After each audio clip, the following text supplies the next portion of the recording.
Bienvenue dans ce Swiss Bliss. Nous sommes le 15 février 2025. On a eu une semaine assez spectaculaire, j'ai envie de dire. Encore une fois, on est toujours sous le signe de Trump. Depuis le 26 janvier, on ne parle que de lui. Plus que de ça, il est en train de cacher tout le reste, d'enrober tout le reste. Finalement, on est obsédé par ce qu'il va nous dire, ce qu'il pourrait nous dire, ce qu'il pourrait éventuellement faire. Pour l'instant, l'un dans l'autre, peu importe ce qu'il fasse, il y a plein de choses à critiquer sur ses décisions et sur la stratégie qu'il est en train de prendre. Mais par contre, pour l'instant, eh bien, les marchés sont plutôt contents puisqu'on termine la semaine en fanfare et on a presque eu l'impression que l'un dans l'autre, il avait...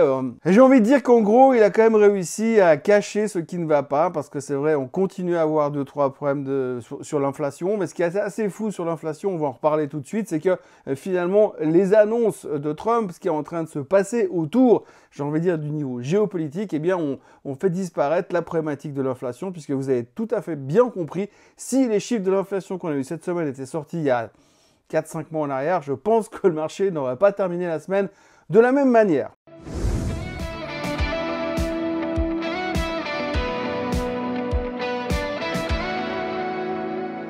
Alors on commence tout de suite avec le point de situation. Cette semaine a été riche en actualités, entre tensions commerciales, inflation qui fait des siennes, rebond boursier malgré tout. Ce qu'il va falloir voir maintenant, c'est les quelques points à retenir de cette semaine et on commence tout de suite avec l'inflation américaine qui est quand même une espèce de douche froide. Mercredi, les chiffres de l'inflation aux States ont surpris tout le monde en s'affichant en hausse de 3% sur un an, alors que le consensus était quand même bien plus bas. En gros, on peut quand même commencer à se dire que la Réserve fédérale, la Fed, qui espérait baisser ses taux un peu plus tôt cette année, ils vont devoir attendre de nouveau, probablement plutôt dans la deuxième partie de 2025 pour le faire, peut-être même 2026, et pourtant, les marchés n'ont pas bronché. Alors, ça a un petit peu bougé sur les obligations, puisque le rendement des obligations US, des bons du Trésor à 10 ans, s'est tendu à 4,63. Qu'est-ce que ça signifie pour nous pour l'instant? Moins d'espoir de baisse des taux, ça c'est clair. Un dollar qui pourrait continuer à s'apprécier. Des marchés actions qui, bien qu'impactés à très court terme, tiennent relativement bon parce que les chiffres trimestriels sont quand même globalement bons. Ça, on oublie trop souvent de le dire pour l'instant. Et Trump qui relance la guerre commerciale ou pas. On sait tous que Donald Trump a annoncé des droits de douane de 25% sur l'acier et l'aluminium, mais pour l'instant, on s'en fout. C'est un coup de pression qui aurait pu créer une panique boursière en début de semaine, mais non. Pour l'instant, les investisseurs ne voient qu'une simple tactique de négociation et pas du tout une escalade. On a vu aussi qu'il a mis en place ses tarifs de réciprocité, mais là aussi, on s'en fiche. Tout ce qu'on voit pour l'instant, c'est que ce que Trump est en train de mettre en place, ça a donné entre autres un coup de main aux actions du secteur de l'acier, puisqu'on a vu cette semaine que Cleveland-Cliffs a explosé, Steel Dynamics a explosé. Enfin bref, on voit que pour l'instant, c'est plutôt favorable à lui. Et on parle de protectionnisme qui est en train de se mettre en place. Mais enfin, l'un dans l'autre, peu importe, eh bien, ça continue d'aller dans la bonne direction pour les marchés, puisque on a l'impression que peu importe ce qui va nous sortir, à la fin, de toute manière, le marché le prend plutôt bien. Et même les choses qui pourraient créer une certaine tension, eh bien, là aussi, on l'interprète comme étant une plutôt bonne nouvelle, ce qui fait que, l'un dans l'autre, les droits de douane de Trump ne font pour l'instant plus aucun effet. La grande question qu'on peut se poser, c'est est-ce qu'à un moment donné ou un autre, ils vont recommencer à faire de l'effet? S'ils continuent à sortir des nouvelles restrictions, des nouvelles problématiques au niveau des droits de douane, est-ce qu'à un moment donné, le marché va craquer? Difficile à dire, bien sûr, mais pour l'instant, il ne se passe rien. Autrement, Powell a témoigné, on en a parlé cette semaine. En gros, Jérôme Powell, qui était devant le Congrès et devant une autre commission des finances, il n'y avait rien de spécial dans son discours. Ce qu'il faut retenir, c'est que c'était complètement lissé. Pas de surprise, rien de spécial. Tout ce qu'il a refusé de faire, c'est de répondre aux questions liées à la politique, justement liées à son désagrément au fait qu'il ne s'entende pas forcément avec Trump. Il a aussi insisté sur le fait qu'il n'allait pas du tout baisser les taux et qu'il n'y avait pas d'urgence pour l'instant. Enfin, pas du tout. Il le baisserait quand il y aurait une nécessité, mais pour l'instant, il n'y avait pas d'urgence. En gros, le patron de la Fed a résumé la situation en disant que les indicateurs récents suggéraient que l'activité économique a continué de croître à un rythme soutenu.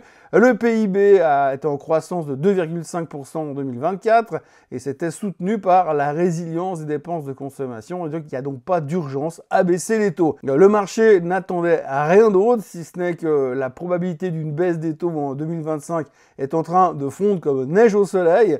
Et si on tient compte du CPI ou du PPI, c'est même plus de la neige qu'ils font, on est déjà en pleine sécheresse estivale. En gros, les taux qui pèsent en 2025, c'est à peu près aussi probable que de croiser des Dahus sur les pistes de ski en hiver. En été aussi d'ailleurs. L'Europe, autrement, pour l'instant, on ignore la tempête et on continue de battre des records. Alors malgré les incertitudes sur les droits de douane, le DAX, l'Eurostoxx, le CAC ont terminé la semaine en boulet de canon, pas forcément sur la thématique des droits de douane, mais alors déjà ce qu'il faut bien comprendre, c'est que sur le début de l'année, les entreprises européennes attirent les investisseurs parce que les valorisations sont plus basses qu'aux États-Unis, donc on essaie d'investir dans des trucs qui sont moins dangereux. La Banque Centrale Européenne, elle, continue de montrer sa volonté de vouloir baisser les taux, contrairement à la Fed. Donc là, il y a aussi un écart majeur avec ce qui se passe aux States.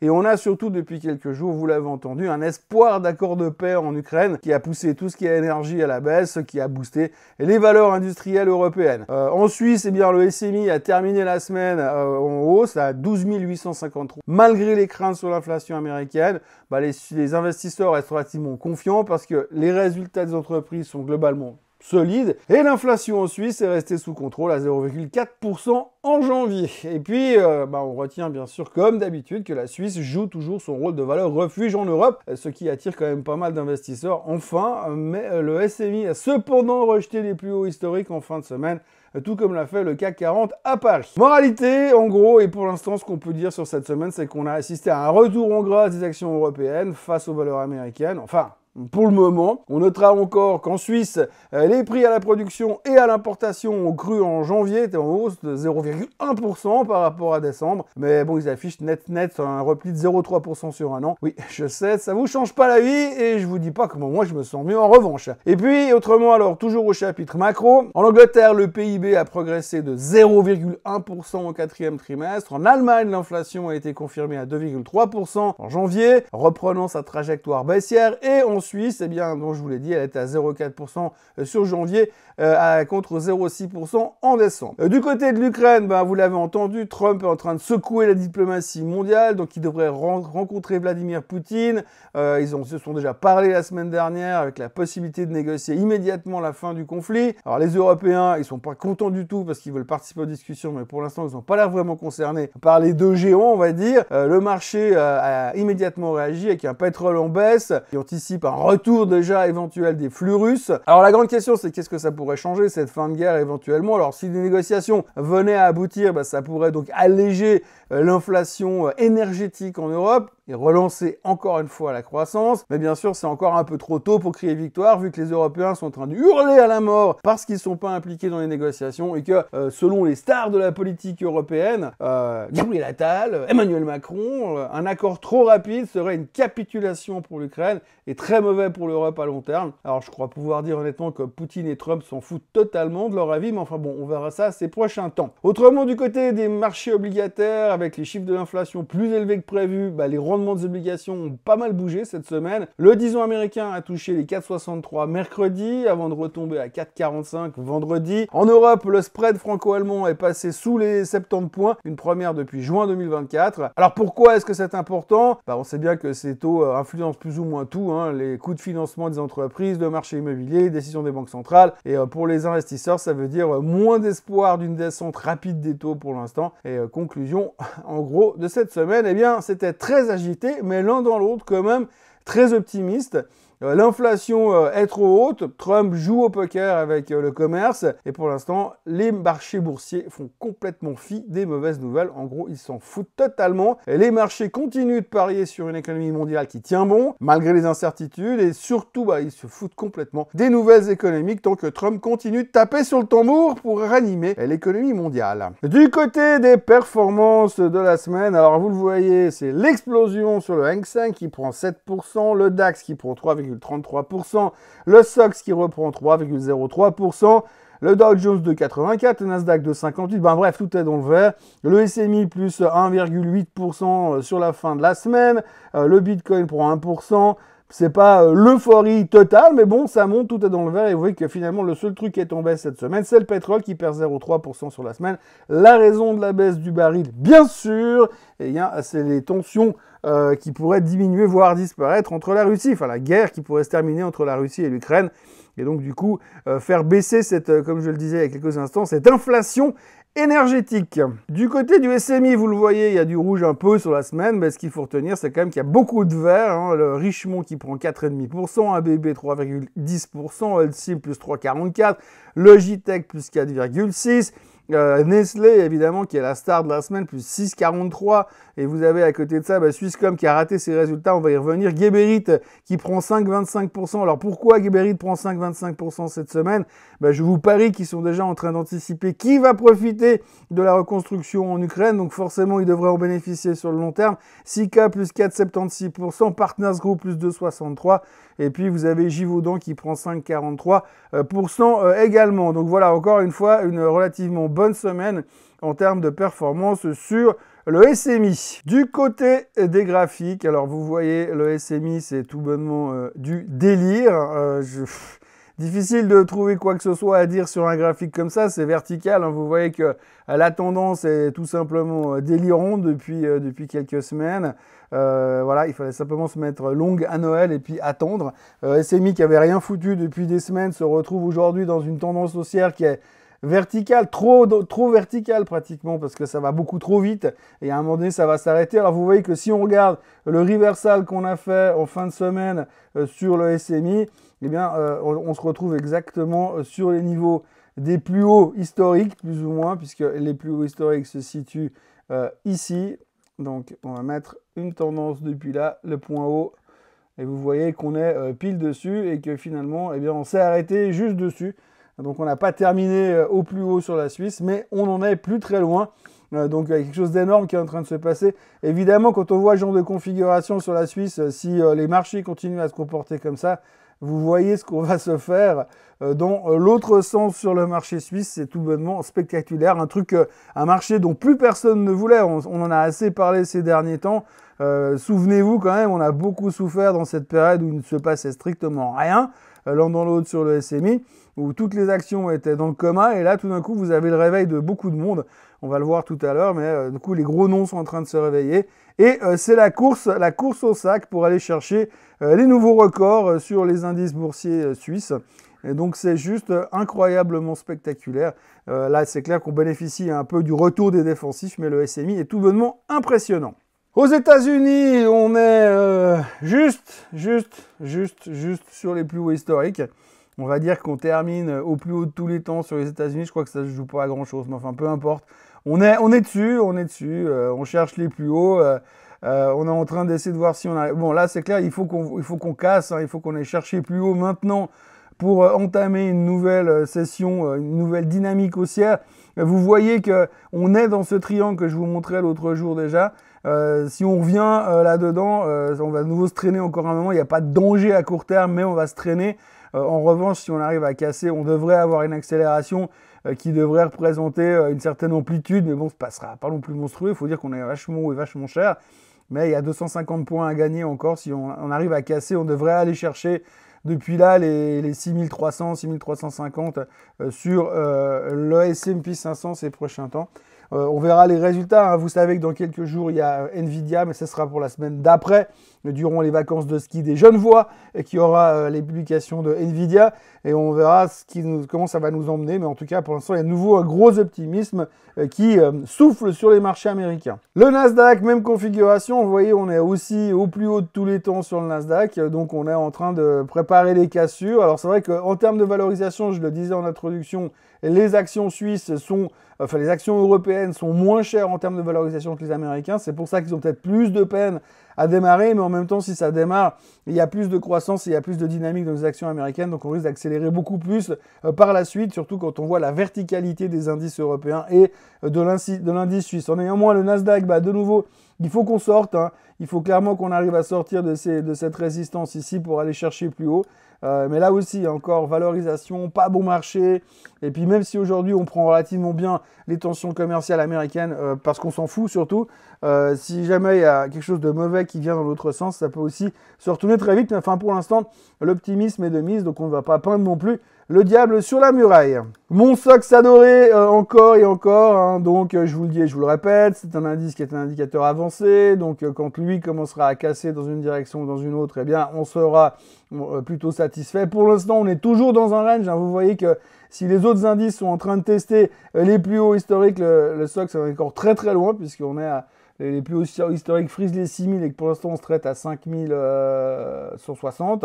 Donc on a encore beaucoup de chemin à faire. Quand vous regardez un petit peu la performance du SOX aujourd'hui, enfin cette semaine, c'est pas explosif. Bon, on a quand même pratiquement en hausse de 3%, mais je veux dire, c'est pas monstrueux sur le chart. On a beaucoup de chemin à faire pour aller chercher cette résistance. Il va falloir trouver de la dynamique. Et la problématique, c'est qu'à l'intérieur des semi-conducteurs, vous avez déjà pas mal de titres qui ont bien performé. Intel qui a explosé la semaine dernière, Nvidia qui continue de monter à coup de 3% par jour. Donc vous avez les gros noms qui sont en train de tirer d'un côté, mais vous avez quand même d'autres sociétés qui, elles, sont en train de souffrir. Donc on voit que le tissu économique des semi-conducteurs n'est pas parfait partout. Vous avez les grosses Bertha qui vont plutôt bien, mais vous avez beaucoup d'autres qui souffrent des restructurations du secteur, ce qui font que finalement le SOX est un peu en retard. Et on aimerait bien avoir quelque chose d'un peu plus clair au niveau des indications du SOX. Si on se base sur le principe que le SOX reste un indicateur avancé, eh bien pour l'instant, ça voudrait dire tout simplement que les marchés ne sont pas prêts à casser à la hausse ni à la baisse. D'ailleurs, du côté de l'Europe, c'est du délire. Alors ça se passe de commentaires. Le DAX, qu'est-ce que vous voulez qu'on fasse comme analyse technique dessus? Ce machin-là, c'est vertical. Ça a pris quasiment 3000 points depuis le début de l'année. Donc du coup, que dire, ça monte beaucoup trop haut, beaucoup trop vite. Et à un moment donné, il va y avoir un reversal qui risque de faire très très mal. Maintenant, quels seront les catalystes? Sachant qu'aujourd'hui tout le monde veut de l'Europe soudainement, eh bien c'est pas simple à parier, c'est pas simple à prévoir et pas simple à anticiper, mais autant on dit never catch a falling knife, si vous retournez ce graphique dans l'autre sens, eh ben vous aurez l'impression quand même que le couteau il est en train de tomber très très vite. Et que tant qu'il n'a pas réussi à trouver un point final pour se renverser, ça va être difficile. Donc le DAX cartonne, à un moment donné, la musique devrait s'arrêter, mais pour l'instant, ça fait un moment qu'on trouve qu'il est beaucoup trop haut, beaucoup trop vite, mais il ne veut pas arrêter de monter. Le CAC 40, pareil, on n'a pas réussi à battre les records cette semaine, on termine quand même relativement haut, là aussi, hein, vous voyez que finalement, le CAC revient de très très loin, puisque fin de l'année dernière, on est à 7100. On est à 8178 en fin de semaine pour la clôture. Vous voyez quand même que c'est juste totalement impressionnant. Évidemment, toutes les actions prennent le relais. On a eu LVMH, on a eu Kering qui a publié ses chiffres cette semaine qui n'étaient pas terribles. Et finalement, le lendemain, on s'est tous dit oui, mais finalement, c'est quand même pas mal. Et le titre a explosé. SocGen qui a cartonné l'autre jour. Enfin bref, tout va plutôt pas mal. Plus toujours, évidemment, cette thématique. Oui, mais les actions européennes sont pas chères, donc on achète tout ce qui nous passe sous la main.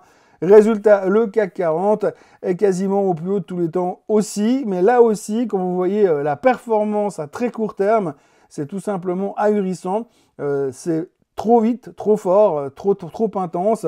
Et vous voyez, si on regarde un petit peu dans le passé, on a déjà eu ce genre de performances qui se sont dessinées début 2024, hein, vous voyez, puis ensuite on fait un top et hop, changement de direction. Donc il faut faire juste attention parce que ce genre de verticalité, ça finit jamais bien. En tout cas à très court terme. Ça ne veut pas dire que ça ne va pas remonter derrière, mais à très court terme, il pourrait y avoir quand même des prises de profit pour une raison ou pour une autre qu'on a de la peine à imaginer aujourd'hui. Alors, pas toucher les 3000, mais on s'en rapproche dangereusement, j'ai envie de dire. Vous voyez que l'or a fait des plus hauts historiques cette semaine.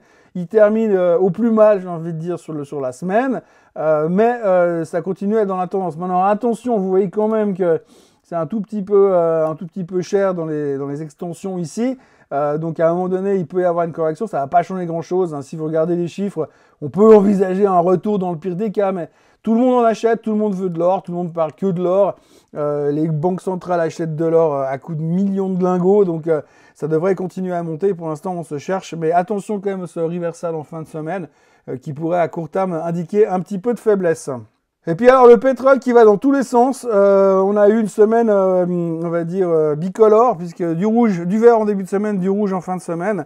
On a eu clairement une situation sur le baril où tout d'un coup on s'est dit « Ah mais oui, mais il va trouver des arrangements, le commerce va redémarrer, la croissance va repartir. » Puis après on s'est dit « Ah ben il y aura plus de guerre en Ukraine, donc du coup il y a le pétrole russe qui va revenir sur le marché. » Et résultat, on s'est repris une tarte. De toute façon, la volonté aujourd'hui du patron à Washington, de Donald Trump, c'est de renvoyer le pétrole au plus bas pour pouvoir permettre aux Américains de payer moins cher leur plein d'essence et donc redynamiser l'économie. Donc autant vous dire qu'on devrait continuer dans cette stratégie. Visiblement, on peut se dire qu'on va aller en direction des 68 sur le baril dans cet environnement, surtout si Poutine et Trump arrivent à trouver des arrangements, mais on a une tendance haussière pour l'instant qui est toujours confirmée. Donc, attention au niveau des 68 si on venait à les casser à la baisse, parce qu'après, la porte sera ouverte à toutes les fenêtres pour aller de nouveau en direction des 60 $ sur le baril. Les vedettes de la semaine en Suisse, donc SGS a publié ses résultats, ils ont amélioré leur performance l'an dernier, ils ont même annoncé des ventes records. Le groupe maintient ses objectifs à court et moyen terme et poursuit à un rythme soutenu son plan de croissance qui est basé sur les réductions de coûts et sur les acquisitions. SGS a publié des bénéfices supérieurs à ceux du consensus.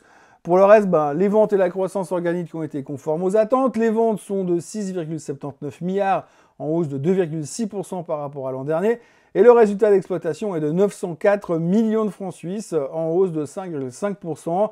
À noter que dans la semaine, ils ont encore réalisé l'acquisition de la société italienne Stella Operazioni Doganali, renforçant ainsi ses opérations de facilitation du commerce en Italie et son réseau douanier en Europe. Vous le voyez, les résultats ont été salués par la critique. Alors le chart de SGS ne ressemble strictement à rien. Vous voyez des trous partout, il y a des gaps dans tous les sens. On est revenu sur les plus hauts dans la zone des 100 balles.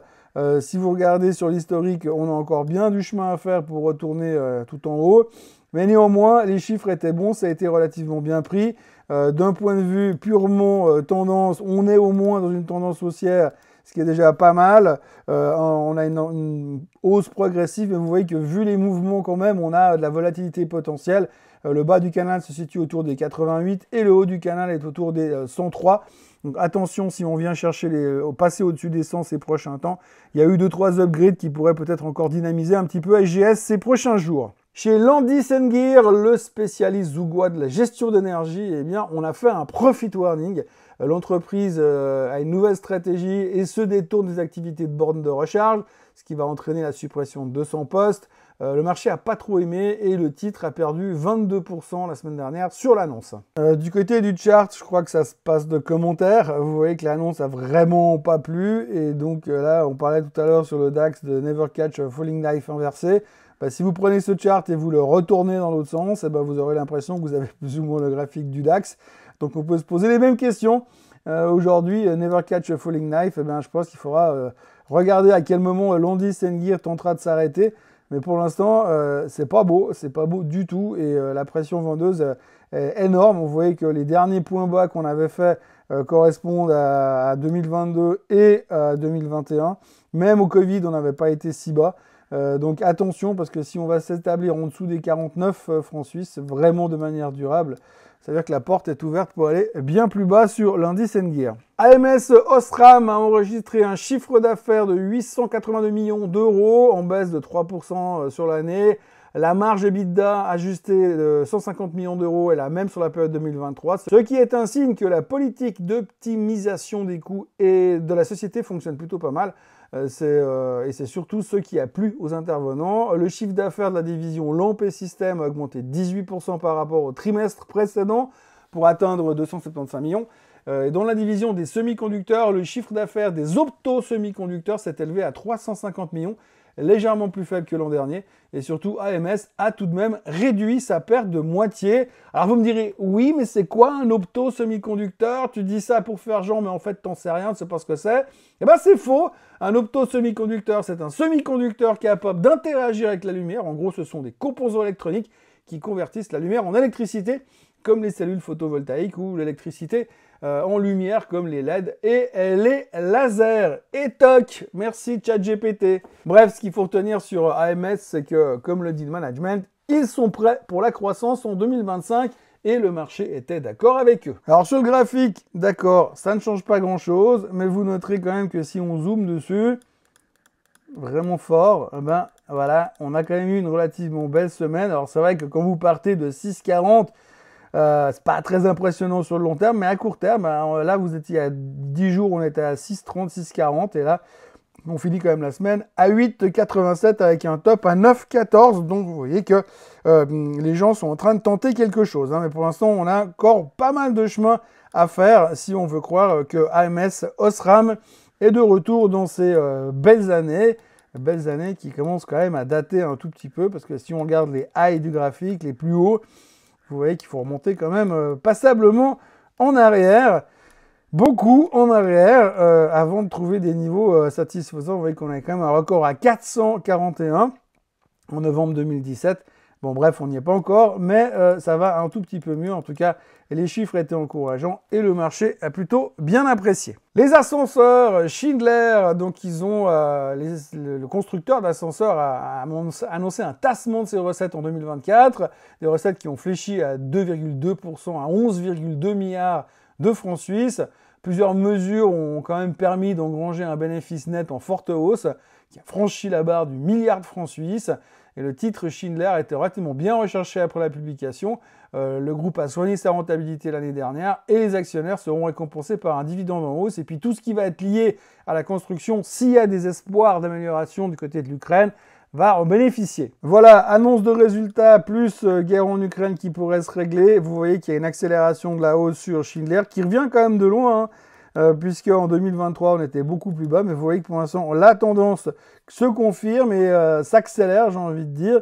On peut largement espérer aller chercher encore un petit peu plus haut sur Schindler ces prochains temps, surtout dans cette thématique, je vous le dis, de reconstruction au niveau de l'Ukraine. Du côté de chez Nestlé, on a publié des revenus et une rentabilité en baisse l'an dernier, mais relevé le dividende et maintenu les objectifs pour l'année en cours. Les analystes ont salué les résultats qui ont quand même performé pas mal et qui ont rassuré les investisseurs, surtout avec la mise en œuvre du programme de réduction des coûts. Donc la croissance organique du géant de Vevey s'est inscrite à 2,2%, tandis que la croissance interne réelle, autrement dit le volume des ventes, s'est élevé à 0,8%, alors qu'elle était négative un an plus tôt. En plus du fait que les investisseurs étaient rassurés, on notera surtout que le soulagement venait aussi, on en a parlé avant-hier, c'est moins pire que ce qu'on pouvait craindre, et comme je le disais dans la vidéo d'hier, on s'attend tellement plus à rien du côté de Nestlé que finalement, les gens se disent que c'est pas mal. Vous le voyez sur le graphique, donc là aussi vous connaissez le graphique par cœur. Si on va chercher très très loin sur Nestlé, eh bien il y a encore du boulot. Il y a encore du boulot pour retrouver la superbe sur Nestlé, mais néanmoins bonne semaine et très très belle interprétation des résultats qui sont pas extraordinaires, mais effectivement on peut espérer quelques signes d'amélioration. Et aujourd'hui, on recherche quand même des titres défensifs avec de la valeur et des dividendes qui sont payés régulièrement, ce qui est plutôt le cas de Nestlé quand même. Chez Swisscom, c'était une sale semaine. Ils ont annoncé une baisse de 9,9% de leurs bénéfices en 2024, à 1,54 milliard, plombé par 227 millions de coûts d'intégration et de transactions liés à l'acquisition de Vodafone Italia. Le chiffre d'affaires s'est établi à 11 milliards de francs, en légère baisse par rapport aux 11,07 milliards de francs de l'année précédente. Donc, grosse déception sur Swisscom pour cette année. Voilà, donc Swisscom qui termine au plus bas des plus bas à 496 francs suisses. Difficile. Bon, j'ai jamais été un monstre amoureux du titre, mais voilà. Techniquement, on revient sur les supports, sur la zone des 500, support psychologique. On avait l'impression de vouloir redonner quelque chose, mais vous voyez que c'est toujours un titre qui est par tendance. Par moment, vous avez une tendance qui se dessine, une mauvaise nouvelle, bam, on revient, on essaie de reconstruire un truc. Là, on s'est fait un peu couper nos ailes dans cette tendance à court terme. Il y a encore quelques jours, ça allait bien. Et puis, retour à la case départ. Donc, il va falloir surveiller maintenant, savoir si Swisscom est capable de tenir encore une fois les niveaux de support et de ne pas aller s'établir en dessous des 500 francs suisses pour voir si ensuite il y aura une tendance qui va se dégager. Normalement, c'est des machines à cash flow. Si vous avez reçu régulièrement votre facture Swisscom, vous êtes au courant qu'ils vous arnaquent soigneusement sur les prix. Donc au niveau du cash flow, ça rigole. Donc ça devrait pouvoir continuer à aller relativement bien. Mais c'est vrai que l'intégration de Vodafone Italia, qui avait été quand même saluée au moment de l'achat, aujourd'hui se retrouve un peu en question. En vrac, Santhera a conclu un accord avec GKV SV qui représente les intérêts des caisses maladies en Allemagne sur le remboursement de son médicament, le Lagamree, qui est le Vamorolone, pour le traitement de la myopathie du chêne. La Banque cantonale vaudoise a annoncé un bénéfice en baisse pour l'exercice 2024, un bénéfice en baisse qui est justifié par un environnement de taux d'intérêt moins favorable et par une année 2023 qui était record. Donc souffert un peu de la comparaison, la direction s'est dite confiante pour l'année en cours, rassurée par sa performance sur le long terme et par la résilience des économies vaudoises et suisses. Idorsia continue de baisser. Le laboratoire en difficulté va faire une proposition aux détenteurs de titres de la dette arrivée à échéance le 17 janvier dernier. Le groupe voudrait obtenir un report de 8 mois de l'échéance de cet emprunt convertible au 17 septembre en échange d'une majoration de 2% sur les intérêts. Bell baissait en fin de semaine après avoir dévoilé ses résultats 2024. Si les ventes sont restées solides, le tableau est moins rose du point de vue de la rentabilité. Et puis sur le marché élargi, Leonteq a terminé la semaine en plein délire, alors que la semaine dernière on parlait d'eux au fond du trou, après les chiffres trimestriels et leur déboire avec la FINMA. Les turbulences que traverse le spécialiste des produits structurés ont eu raison de la candidature du patron démissionnaire, Luca Rufflin, au conseil d'administration. Et donc les actionnaires qui n'étaient pas contents pour la performance du titre lui ont barré la route et du coup ça a plu au marché et le titre prenait 15% vendredi soir. Fort rebond également pour Vetropack après un relèvement de sa recommandation à l'achat désormais et de son objectif de cours par Berenberg. Les débouchés sont stables et l'ancien site pourra être vendu à prix d'or. On notera aussi qu'UBS a downgradé Novartis cette semaine, que DZ Bank a upgradé l'objectif de Nestlé 1 franc plus haut, c'est du délire. Et puis, je ne sais pas si vous vous souvenez de ce que je vous dis à propos de Roche depuis des mois, mais je reprends quand même l'histoire de Roche, depuis le mois d'avril 2022. En ce temps-là, le bon Roche est au plus haut de tous les temps, et tout le monde l'adore, et elle a fait un max de fric pendant le Covid, bref, ça rigole. Et puis, l'UBS se pointe et décide de downgrader le titre de buy à neutre en coupant drastiquement le price target de Roche, et c'est le début du bain de sang. Il faut savoir que l'UBS est quand même énorme en termes de portfolio management, et quand on décide de virer un titre comme Roche, tout le monde les écoute, et donc il faut liquider les positions, et ça met forcément une pression vendeuse sur le titre concerné. Donc le downgrade avait fait plonger le titre. Et depuis des mois, je vous dis qu'il faut quand même commencer à racheter le bon Roche pour jouer le jour où UBS reviendra sur achat, et que ses portfolio managers vont tous devoir racheter, sans compter qu'entre deux, l'UBS n'est plus l'UBS, mais c'est UBS plus Crédit Suisse. Et devinez quoi, ce jeudi 13 février, UBS indique avoir relevé sa recommandation de neutre à acheter avec un objectif de cours rehaussé de 300 à 338 francs suisses. Le titre devient par ailleurs sa valeur préférée au sein du secteur pharmaceutique suisse. Bam! Et voilà, ça a mordu. Il n'y a plus qu'à attendre. On a downgradé Novartis en début de semaine chez UBS. On fait de la place dans les comptes et on va venir gentiment racheter du bon Roche. On verra si ça se confirme, mais Roche est de retour dans le grand bain et ça n'est sûrement pas terminé.